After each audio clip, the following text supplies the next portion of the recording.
One day in 2022, I noticed that the monument recently built near the Waddington RAF base was remarkably similar in shape to the General Atomics headquarters in California. I shared it with some friends as a kooky coincidence. 48 hours later, a General Atomics drone that I was tracking flew this odd test flight pattern over the California desert.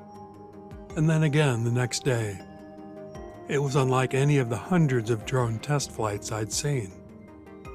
Those two flight patterns fit perfectly into those earlier shapes, as if they had been drawn that way deliberately just for me. Believe me, I know how crazy that sounds.